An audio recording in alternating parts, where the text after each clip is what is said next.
اور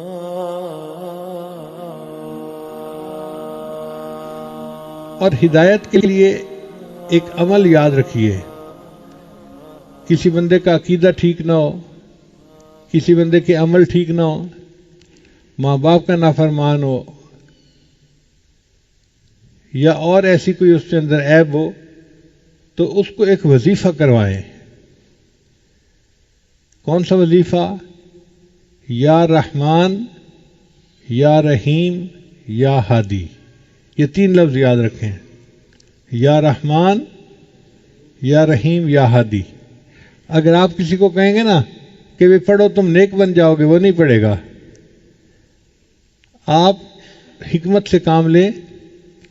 اگر کوئی بچی ہے، بے نمازی ہے، دنیا کی طرف لگی ہوئی ہے، دین کی طرف آتی نہیں ہے، اس کو کہیں کہ بچہ یہ عمل کرو، ہر نماز پڑھو اور نماز کے بعد یہ 21 مرتبہ یا رحمان، یا رحیم، یا ہادی. اور اگر نماز نہیں بھی پڑھتی تو ویسے ہی دن میں 21 مرتبہ پڑھ لے یا رحمان، یا رحیم، یا ہادی، تو تمہارا رشتہ اچھی جگہ ہو جائے گا. اب یہ بات ایسی ہے کہ جس کو سن کے ہر لڑکی متوجہ ہو جاتی ہے، میرا رشتہ اچھی جگہ پہ ہو، میں ہر عمل کرنے کو تیار ہوں.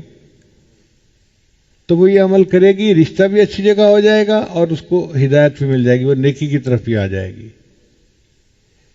کوئی بندہ ہے تو اس کو کہے بھئی آپ کرو، آپ کا کاروبار اچھا ہو جائے گا. مردوں کو اپنے کاروبار کی بڑی فکر ہوتی ہے، اور ان کو پتہ چل جائے کہ اس عمل سے کاروبار اچھا ہو جائے گا تو وہ رات کو تہجد میں اٹھنے کے لیے بھی تیار ہوتے ہیں. تو جو بندہ بھی ہو اس کو کہیں کہ بھئی اس عمل کو کرو، اس سے تمہارا دنیا کا فائدہ ہو جائے گا. وہ فائدہ بھی ہوگا، اور ایک فائدہ یہ بھی کہ اللہ اس کو ہدایت بھی عطا فرما دیں گے.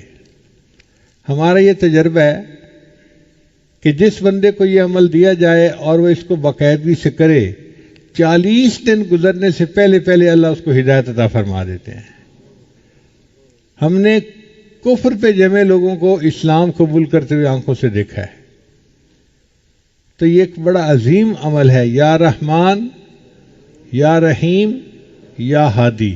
اور اپنے لیے بھی پڑھا کریں اس کو، کبھی کبھی 2-3 دفعہ پڑھ کے اللہ سے دعا مانگیں کہ اللہ ہمیں آپ نے ہدایت دی، اب ہدایت کے اوپر ہمیں جما دیجیے.